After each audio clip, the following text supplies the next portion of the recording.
Here we are at a switchback. In this situation, even more than other corner, you need to set yourself nice and wide at the entrance of it. You will need to lean your bike and put all your weight on your outside pedal, which is going to be low, and tilt your elbow high to be able to lean your bike but not your body, all this at low speed.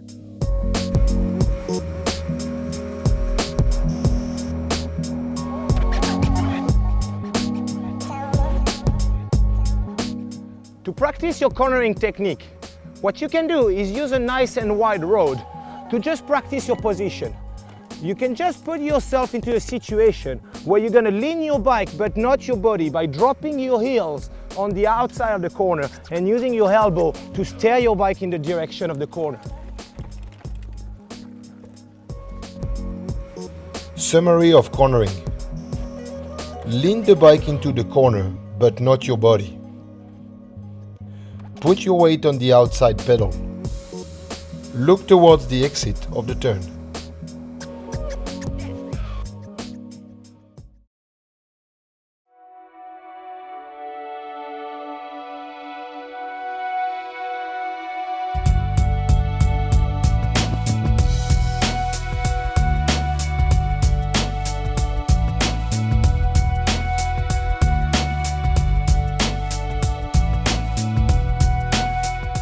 The way to go fast is to know how and where to brake.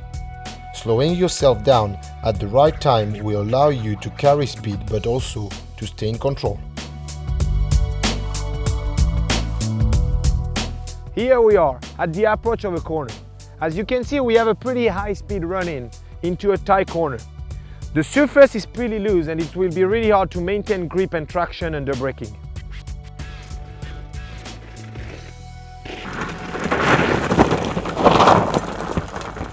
To make your braking the most efficient, you need to lower your gravity center to apply a force with the bike onto the ground and maximize your grip. 70% of your braking force will come from your front brake. This will help you to load your front wheel and steer your bike into the corner.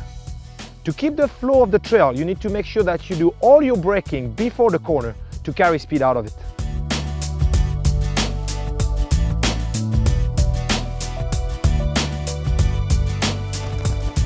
Okay, I'm coming on the corner now, so I need to be on the brakes now, off the brake.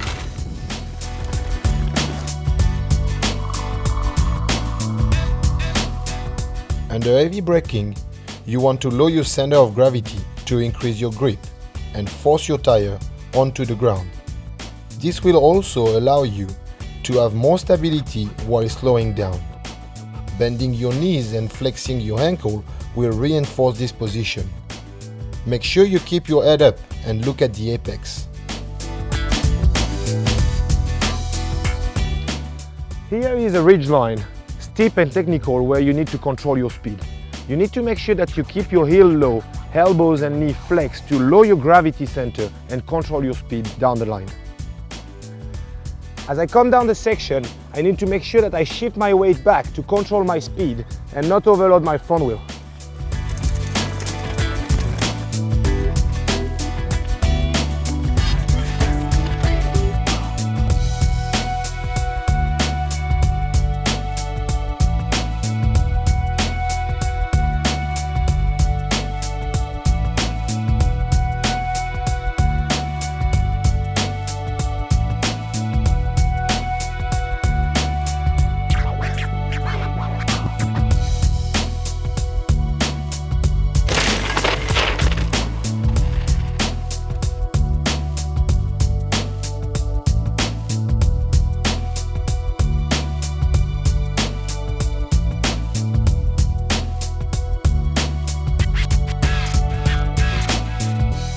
To summarize braking, 70% of your braking force is coming from your front brake.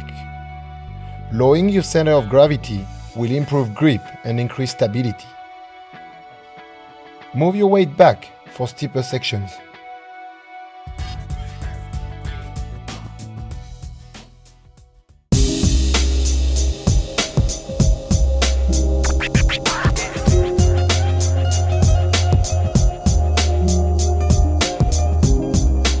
Choosing your line into a turn brings together your cornering and braking technique to maintain the flow of a trail.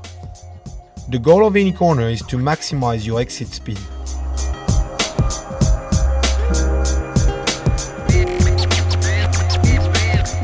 So this is a pretty basic corner. You can see that you got like a pretty wide entrance where you can pretty much choose your line. A nice run in with the apex that is simulated by a tree over there and a nice run out. So in a situation like this, what you would like to do is to be able to control your braking, have a nice part of the approach of the corner where you're going to set yourself up wide on the entrance to be able to carry as much speed out of it. We can see here that we have many possibilities. Many riders will come tie on the inside straight from the braking and actually get stuck into the corner and not be able to carry any speed out of it. What you want to do in this situation, in the approach, is be able to control your braking to set yourself up nice and wide, to be able to have your vision pointing at the apex on the inside, steer your bike to be able to control your line in the first part, and then let the brake go to carry as much speed as you can out of the corner.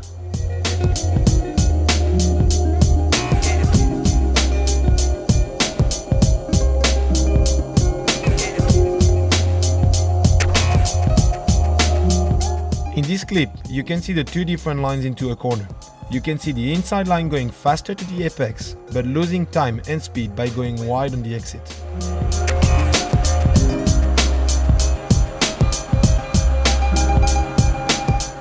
Here is another example of a situation where you need to set yourself up wide before the corner in order to gain an early exit and get in line for the next turn. If we stop the video, you can see me positioning the bike on the edge of a trail to set up for the corner. As you can see, the line choice will set you up for a fast exit to the turn. This will allow you to use your cornering technique to dynamically transfer your body weight. Okay, now I am approaching the corner and make sure I set myself up wide, put the outside pedal low, keep the traction and accelerate in the straight.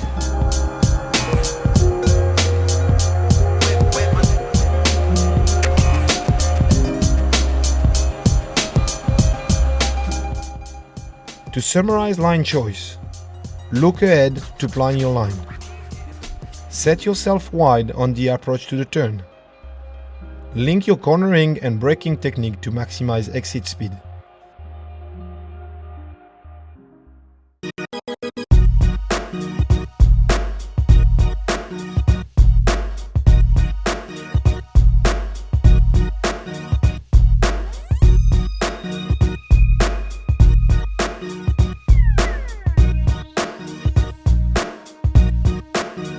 Climbing is a huge part of all mountain riding.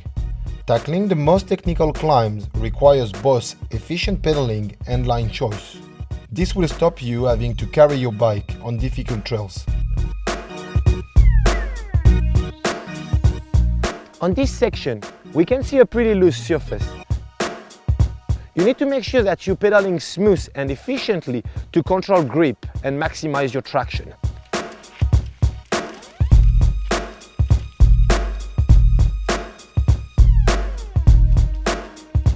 Having your heels down will allow you to put more force onto the ground with your wheels. Having your knees slightly on the outside will balance yourself on the climb.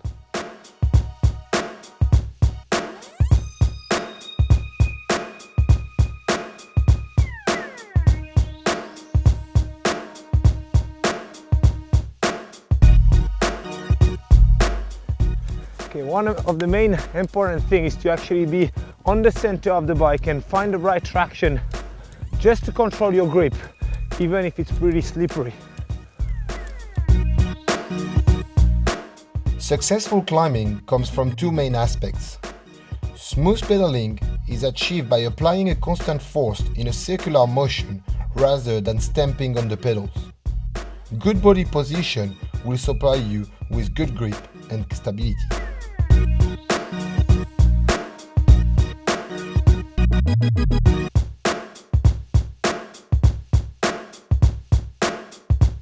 Here you can see that my position is central on the bike. My shoulders are towards the handlebar to stop my front wheel lifting, and my heels are low to increase power.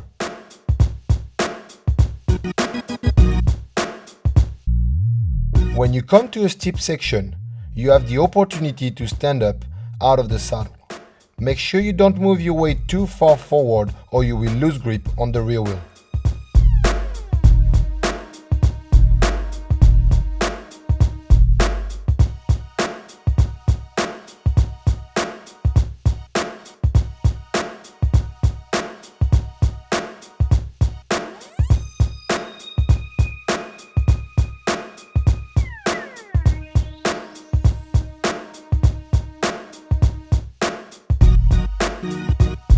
To summarize for climbing: smooth pedaling in a circular action.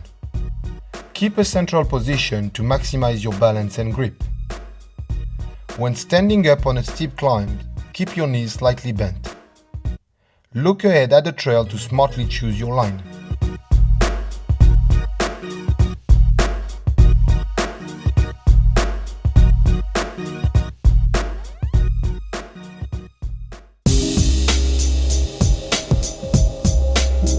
In all mountain climbing, being able to climb up over a step will allow you to maintain flow on the trail.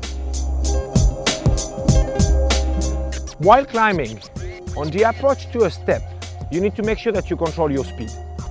You want to bring your front wheel to the top. You want to compress your suspension by applying force on the pedal to spring your weight up and forward to bring your rear wheel to the top.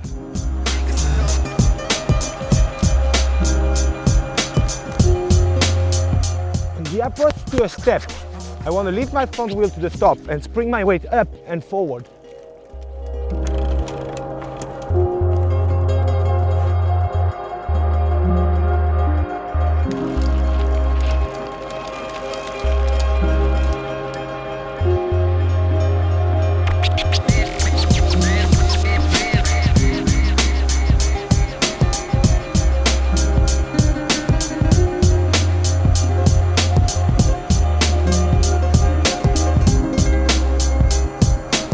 To summarize climbing a step: lift your front wheel to the top of the step.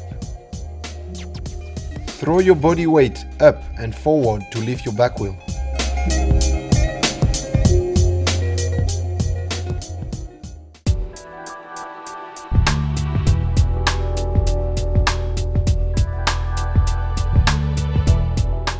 Jumping is something everyone likes to do. On a trail, a simple rocks, roots, or rough terrain can be used to launch your bike into the air. We will go through some different techniques you can use. The first thing you want to know about jumping is to be relaxed on the bike is going to make you balance in the air. If you are able to come into the transition and apply pressure with your arm and legs to get at maximum height, you will be able to clear the jump.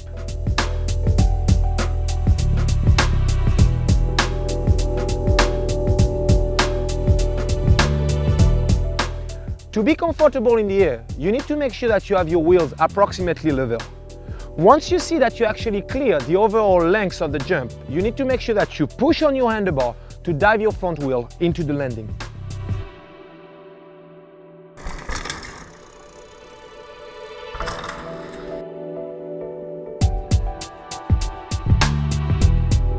On the takeoff, have your heels low, your knees and elbows slightly bent to apply pressure on